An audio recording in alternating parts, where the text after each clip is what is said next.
नमस्कार दोस्तों। आज मैं आप लोगों को सावन माह में महादेव और उनकी परम भक्त की कथा सुनाने जा रही हूँ। कथा पसंद आए तो मेरी वीडियो को लाइक कीजिएगा और ज़्यादा से ज़्यादा शेयर कीजिएगा। कथा प्रारंभ करते हैं। एक बार की बात है, एक बूढ़ी औरत अपने बेटे के साथ रहकर मेहनत मजदूरी करके किसी तरह अपनी जीविका चलाती थी। उसने सोचा अब मुझे अपने बेटे का विवाह कर देना चाहिए और उसने अपने बेटे का विवाह करवा दिया। उसकी बहू बहुत ही सुंदर, सुशील और संस्कारी थी। वह रोज़ सुबह उठकर भगवान शिव की और पार्वती की पूजा करती थी तथा उनकी कथाएं सुना करती थी। पूजा करने के बाद वो घर का काम भी बहुत ही मन से करती थी। उसके विवाह के कुछ समय बाद सावन का महीना आया। उसने सोचा कि क्यों ना मैं भी मंदिर जाकर शिव की आराधना करूं और शिवलिंग को सींचूं। पर जब उसने मंदिर जाने की बात अपनी सास से पूछी तो उसने साफ मना कर दिया और कहा, शिवलिंग सींचने में काफ़ी समय बर्बाद होगा। इतने में तुम घर के सारे काम कर लोगी। घर में ही रहकर शिवलिंग की पूजा कर लिया करो। उनकी ये सब बातें सुनकर बहू को बहुत दुख हुआ और वो उदास होकर घर के काम में लग गई। अगले दिन जब वह कुएं में पानी भरने गई तो उसने देखा गांव की कुछ लड़कियां पूजे की थाली के साथ मंदिर की तरफ जा रही थीं। उसने उन लड़कियों से पूछा कि आप कहाँ जा रही हैं। उन्होंने बताया कि सावन का महीना शुरू हो गया है, हम महादेव की आराधना करने मंदिर जा रहे हैं। उनकी ये बात सुनकर वो और भी ज़्यादा उदास हो गई। उसके उदास चेहरे को देखकर उन लड़कियों ने पूछा, क्या हुआ, आपको महादेव की पूजा नहीं करने आती? तो उसने अपनी समस्या उन लड़कियों को बताई।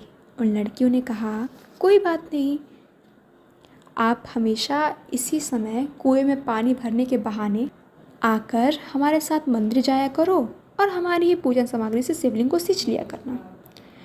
इसी तरह उन लड़कियों की पूजन सामग्री से वो शिवलिंग को सींचा करती थी। सावन का महीना बीत गया। अगले दिन उसने सोचा, उन लड़कियों के पूजा सामग्री से ही मैंने पूरे सावन पूजा की है, क्यों ना आज कुछ अपना भोलेनाथ को अर्पित कर दिया जाए। उसने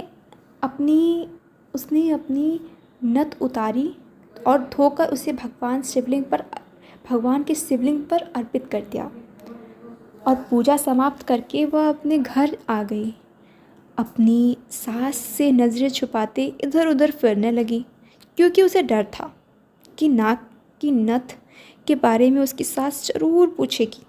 तभी अचानक उसने पूछा, तुम्हारी नथ कहाँ है? बहू ने बताया कि मैं नहीं जानती, शायद कहीं गिर गई होगी। तो उसने पूछा कि अच्छा बताओ, आज तुम कहाँ कहाँ गई थी, हम वहीं जाकर तुम्हारी नथ को ढूंढ लेंगे। बहू ने बताया, उपले थापते हुए न जाने मेरी नथ कहाँ चली गई। सास ने कहा, चलो हम वहीं जाकर देखते हैं। दोनों सास बहू वहाँ पहुँचे। जहाँ बहू ने उपले थापे थे, सास ने बहू से कहा, चलो इन उपलों को तोड़कर देखते हैं, शायद इसमें तुम्हारी नथ मिल जाए। जैसे जैसे वो उपले तोड़ते जा रहे थे, वैसे वैसे हर उपले में से एक एक नथ निकलते जा रही थी। ये सब देखकर उसकी सास आश्चर्य हो गई और बहू से पूछा, ऐसा कैसे हो सकता है? तो उसकी बहू ने बताया कि मैंने पूरे सावन शिवलिंग की पूजा की, उन्हें सींचा और उन पर अपनी नथ अर्पित की। ये उसी का फल है। उसकी सास ने ये सब सुनकर शिव जी का धन्यवाद किया और अपनी बहू से कहा कि अब अगली बार से हर सावन हम साथ मंदिर जाएंगे और शिवलिंग को सींचेंगे।